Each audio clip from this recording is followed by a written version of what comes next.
Hello and welcome back to part 2 of our European adventure, where we visited 6 countries in 3 weeks towing our twin axle caravan. Now, we thoroughly enjoyed our 7-night stay in Interlaken, Switzerland, staying at Camping Manor Farm. And during our stay, we explored lots of the local area, including some caves nearby, where you can walk a mile into the caves. And again, we got a discount for our tickets for there, and it was €49 for a family of 4, 2 adults and 2 children. Dogs were also allowed there. During our stay at Interlaken, we did have a splurge, and we decided to treat ourselves to the James Bond Brunch, which is in Schilthorn. We did price up doing the top of Europe, but it was going to be very, very pricey. It was almost going to be £300 each just to go up there, and that included just the transport. Whereas by visiting Schilthorn, we got included in our price, which was £313 for 2 adults and 1 child. 4 cable car rides up to Schilthorn, and you can hop on and off them all day. And also included was a James Bond Brunch. And you can see on this map here the 4 stops all the way up to Schilthorn. And it really is nearly as high as the top of Europe. There's not much difference really, and it's much better value in our opinion anyway. It was amazing to see the snow all on the mountains, particularly when we were in shorts at the bottom of the Alps, and then at the top we were very, very cold, but it wasn't too bad. Now they have lots of memorabilia on display and lots of facts regarding the James Bond film that was filmed there. Schilthorn was the filming location from October 1968 to May 1969 for the James Bond film on Her Majesty's Secret Service. And at the top of the summit, it was the headquarters of James Bond's arch nemesis Blofeld, and was called Piz Gloria, which is still called today. However, it's no longer the headquarters for Blofeld. It is a revolving restaurant, which gives you 360-degree views of the beautiful and spectacular scenery.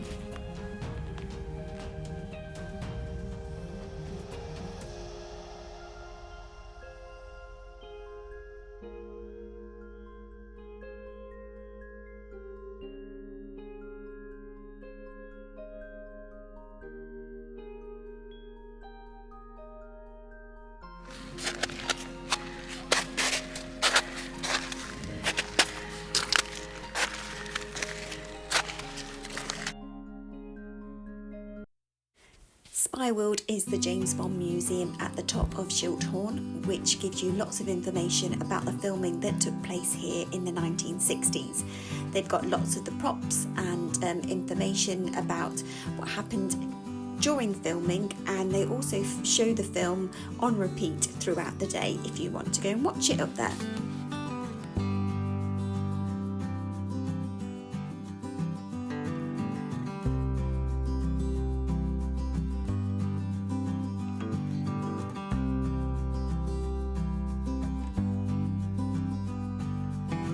Now, what made the trip to Schilthorn very good value was the 360-degree restaurant. We booked our table for around 11:30, which meant the breakfast menu was available. But during our time there, the lunch food was also put out on the buffet. There was also free Prosecco included in your price for your brunch, which meant it very good value for dining out in Switzerland. On our way down from Schilthorn, we stopped off on the cable car and did the lovely walk, which our 11-year-old daughter was feeling very brave about.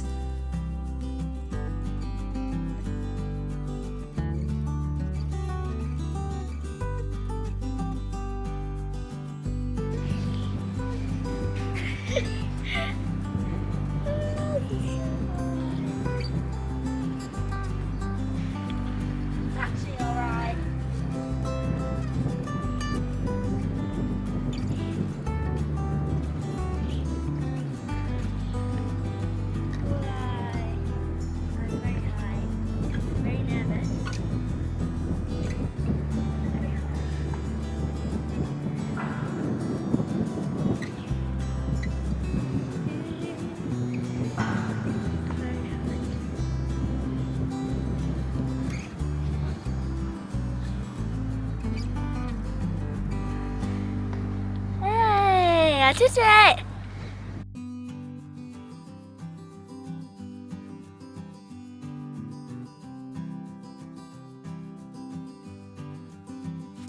After 7 nights in beautiful Switzerland, it was time to pack up and hitch the caravan and head for Italy. And we were heading for Lake Maggiore. Whilst en route, our sat-nav, however, all of a sudden said board the ferry, which was a little bit worrying as we were in the middle of the Swiss Alps. It was, in fact, the Lochberg tunnel it was telling us to go through, and for that we had to board a train. Now, we have quite a large outfit with our Land Rover Discovery and twin axle Caravan, and my husband has also been a little bit worried about going on the Eurotunnel of swinging the caravan into it. This is so awful. all of a sudden, faced with this train, he was not best pleased. She's actually awful.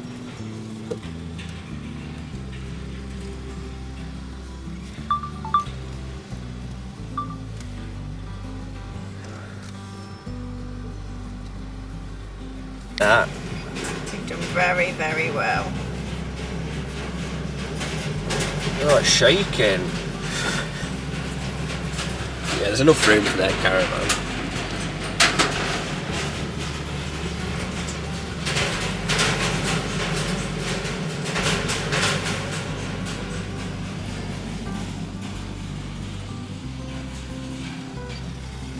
It was just a swinging it round then. I was like, it's not going to come round then. And there were people right up behind you.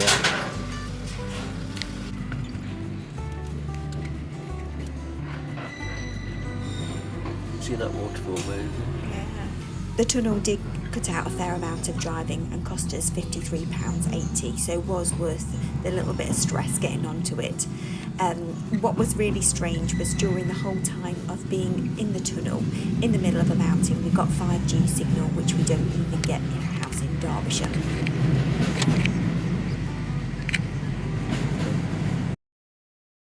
We soon arrived at our next campsite, which was Camping Italia, Lido, which was right on the shores of beautiful Lake Maggiore.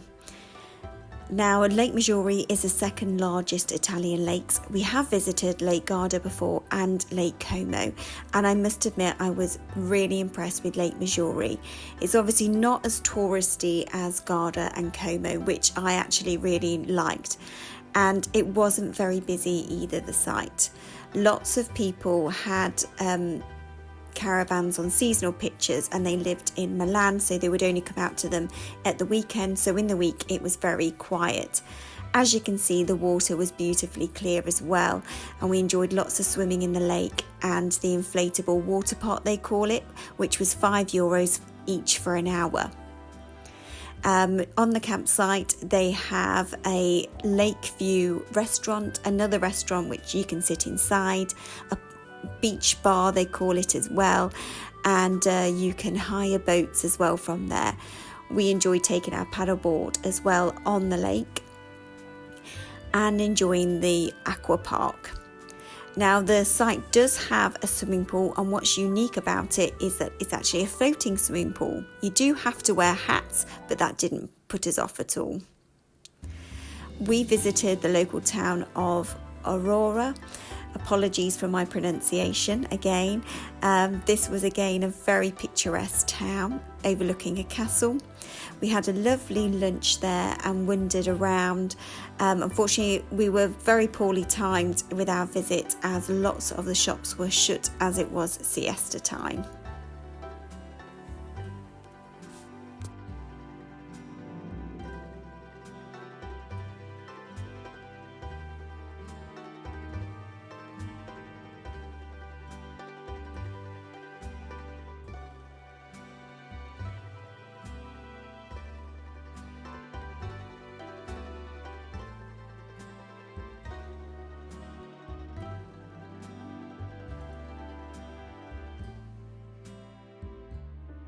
Also a kids club on site which offered free entertainment for the children, including a silent disco and a bingo. And I must admit that the family that ran the site worked tirelessly the whole time. They really could not do enough to help you, and were so good in reassuring us that our 2 twin axle caravans would fit on the pitch comfortably, which they did. It really was one of our favourite sites, and certainly one which we'd recommend, and we can't wait to visit again.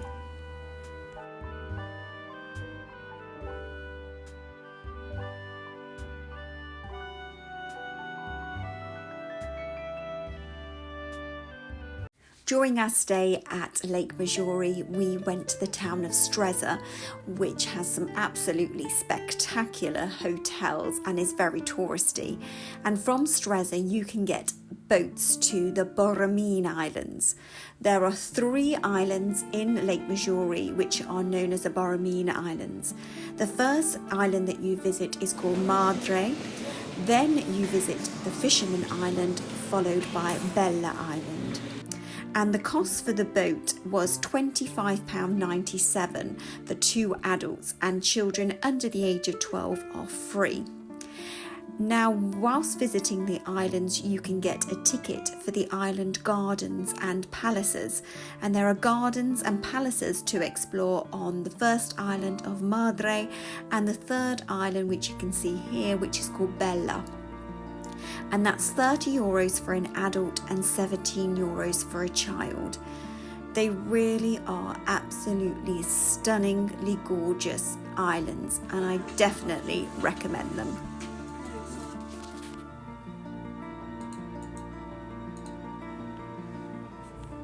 What's unique about the islands is that they are home to some white peacocks, which I have never seen in my life, and they were absolutely beautiful and very graceful to watch.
We stopped and had lunch on the second island, known as the Fisherman Island, and it was really quaint and really gorgeous with its very narrow, typically Italian streets. And we enjoyed a lovely 3-course lunch before boarding the boat and heading off to the third and final island of Bella.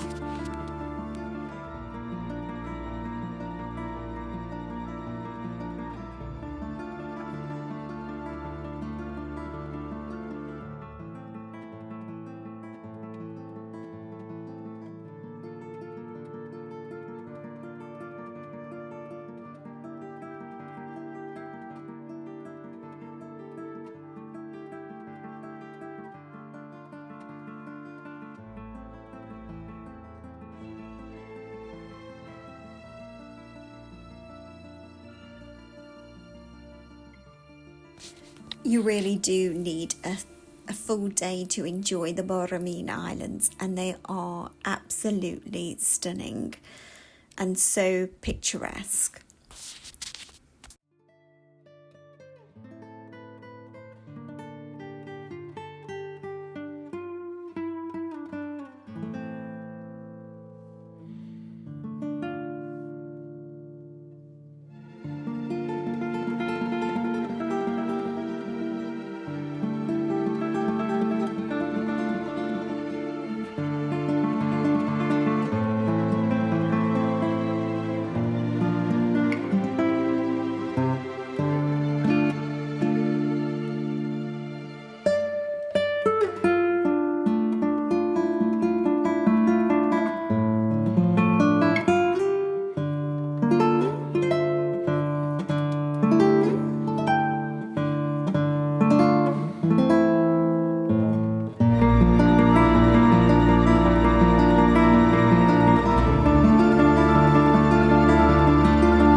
After a week of glorious sunshine warming our bones in Lake Maggiore, it was time to pack up and hitch the caravan and head back through the Alps to Switzerland. And then we hugged the edge of Liechtenstein and dipped our toes into Austria. Whilst we only drove through Austria a short distance to our destination of Lindau, we did purchase a tag, a vignette, an Austrian vignette for our car through the Toll Tickets website, and we bought a 10-day vignette for €9.90, which allowed for up to 3.5 tonne. They did charge us €2.50 in postage. If you are over 3.5 tonne, I believe you need a box, which we're not, so I didn't look into that anymore. We stayed in Lindau in Germany. However, it's known as a 4-country corner, because although you're in Germany on a lake, you can see Austria, Liechtenstein, Switzerland and Germany.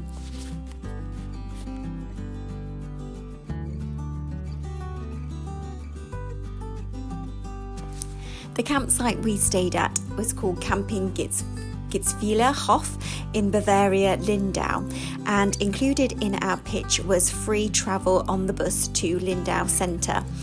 The campsite is very big and it's classed as being 5-star. It has got a bar and restaurant, but they only accept cash. They did allow us to pay with a card though in the restaurant, which was very nice, serving typical German Austrian cuisine. They do have a cash machine in the reception, but that did have an astronomical charge for getting cash out. So make sure that if you do stay there, you do have cash with you. We did have a minor hiccup in that we had to level the caravan by ourselves and without the aid of a motor mover, as we appear to have left our motor mover remote in Italy. So top tip, now you know why people have lanyards with their motor mover remote on around their neck. It's so they don't misplace and forget their motor mover remote.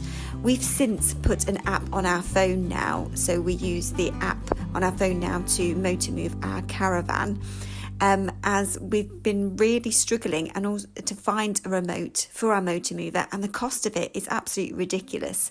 So at least with the app we know it's one less thing for us to remember with the remote.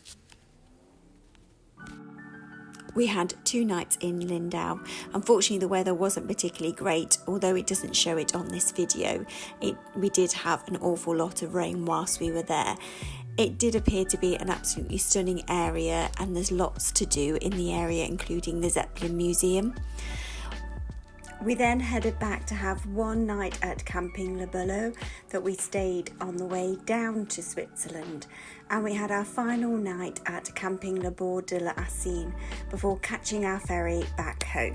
And our ferry was at 10 to 6, and we actually managed to get on an earlier ferry, which was good. However, our friends who were in convoy behind us didn't get on the earlier ferry. We did have a really enjoyable and memorable 3-week holiday, doing 6 countries in 3 weeks, and we would definitely recommend this route if you're wanting to explore these areas. Many thanks for watching. If you've enjoyed this video, please don't forget to like and subscribe. Thank you.